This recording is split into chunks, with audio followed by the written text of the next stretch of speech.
Bharatiya Janata party Gowlipura డివిజన్లో విస్తృత స్థాయి కార్యకర్తల సమావేశంలో భాగంగా బీజేపీ యాకుత్పుర ఎమ్మెల్యే అభ్యర్థి వీరేందర్ యాదవ్ పాల్గొన్నారు. పార్టీకి ప్రతి ఒక్కరూ తమ వంతు సహకారం అందించాలని, ప్రతి ఒక్కరూ కమలం గుర్తుపై వివరించి ఓటు వేయించాలని కోరారు.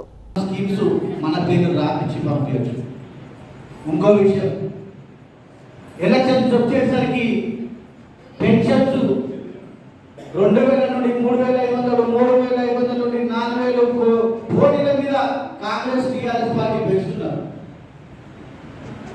కానీ ముసలి వాళ్ళకు పెన్షన్ అవసరం, కానీ వాళ్ళ మన్మన్కి ఉద్యోగం ఎంత అవసరము, వాళ్ళ మన్మన్కి ఉద్యోగం వస్తే వాళ్ళ మొత్తం వాళ్ళ అమ్మ తల్లి తండ్రులు నైనమ్మ ముసలి వాళ్ళకు కూడా అందరూ కూడా జీవితాంతం అయినా వాళ్ళు ఉండేంత వరకు పోషించగలుగుతాడు.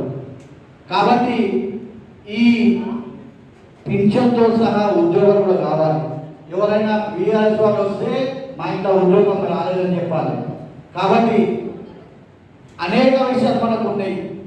కేటీఆర్ ఏం చెప్తుండ్రు, ఈసీఐ వరకు మన మెట్రో రైలు తీసుకెళ్తా అంటుండ్రు. కానీ మనం ఓవర్సీకి ఇప్పటి వరకు కూడా మెట్రో రైలు రాలేదు. మెట్రో రైలు వస్తే వీళ్ళందరూ ఇక్కడ ఉన్న వాళ్ళందరినీ తెలంగాణ మోడల్ అని చెప్తున్నది. తెలంగాణ మోడల్లో 1,00,000 కోట్లు పెట్టి మరి కాళేశ్వరం డ్యామ్ కట్టిండు. 4 ఏళ్లలో మన కాళేశ్వరం డ్యామ్ కూలిపోయింది. అది తెలంగాణ మోడల్. అది ఎందుకో చెప్పలేదు. విద్యార్థులు లేఖలు రాసి మాకు ఉద్యోగాలు రాలేదని ఆత్మహత్య చేసుకుంటారు. మరి ఆ మోడల్ అక్కడ ఎందుకో చెప్పలేదు. ఇలా చెప్పుకుంటూ పోతే ఆర్టీసీ బస్సులు ఆత్మహత్యలు, ఆర్టీసీ